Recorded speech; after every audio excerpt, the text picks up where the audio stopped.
Hey guys, welcome back to my channel. It's Gio, and as you know from the title, I'm going to show you how I went from this slobby instant gratification addict to a productive powerhouse or fit and active me today.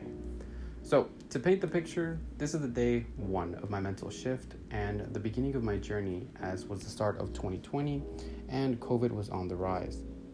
While I had my final conclusions that I totally hated myself, this was where guilt of all my overindulgences had finally caught up to me.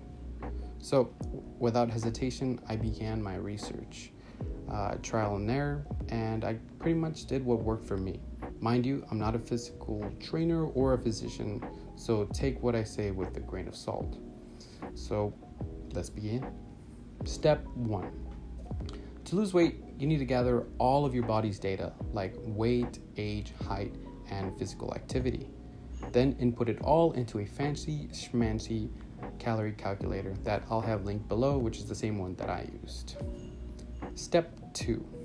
Once you have the magic number, as in how many calories you need to either sustain weight or lose weight, you remember that number and you do not forget it at all. This number is very important. Fun fact, you can literally eat Twinkies every single day so long as you're under your caloric intake. It's crazy, but it's true. Step 3. You download a calorie tracker like MyFitnessPal or Lose It, which is the desired choice of mine. Go ahead and argue with me, but I just like that one. For some reason, everyone likes MyFitnessPal. It's like the mainstream one, but I like Lose It. So this is an essential tool because it'll train you on how many calories things actually have. Like for instance, at the beginning, I had to consume 1,500 calories to lose an alleged 2 pounds per week. With the calorie tracker, I found that oil and sugar have a lot of calories for very minimum volume. Like for instance, 1 tablespoon of oil has 126 calories, which is literally like a bowl of cereal or a bag of popcorn. So if you ask me, I'd rather choose alternatives rather than wasting calories on that.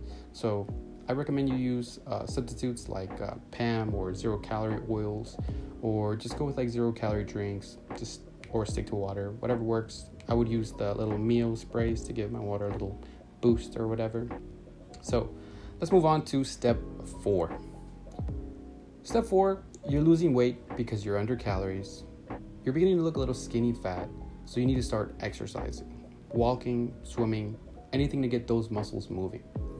For me, when I started, I was just jogging, eventually running to the point where I got to long distance running due to COVID. So it's all I really had. Over time, I did do some occasional dumbbell workouts at home, but the gyms weren't open because of COVID, obviously. But it's important you do this as you go deeper into the negatives of calories. So you could theoretically eat more because you're burning calories. But it's very important because as you start to get leaner, you'll start to show more muscles, and it'd be nice if they were just nice and toned. So yeah. Step 5. You should be getting into the groove, finding out how your body reacts to the deficit of foods and exercise. If not, you could have a medical condition. Like I said, I'm not a physician or anything, but this is the point where you're about a couple months in and your body reacts, differently to other things. And my tip for you is basically don't look at the scale so often. A lot of people have problems with doing that. Don't look at it religiously.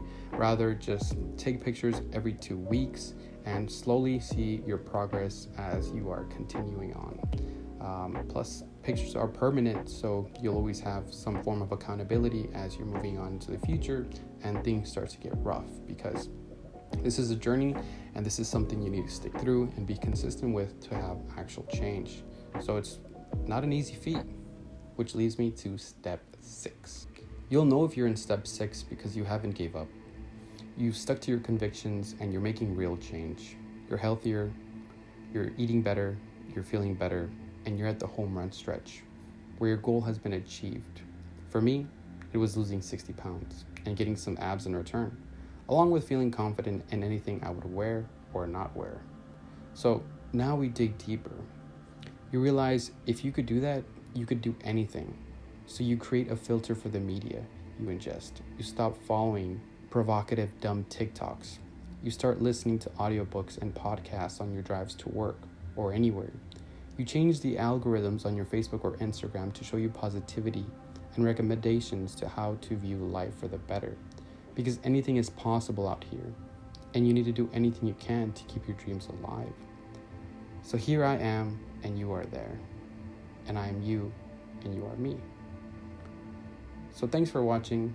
Don't forget to like and subscribe. I appreciate you guys for watching if you stuck all the way this through. But regardless, thank you. Bye.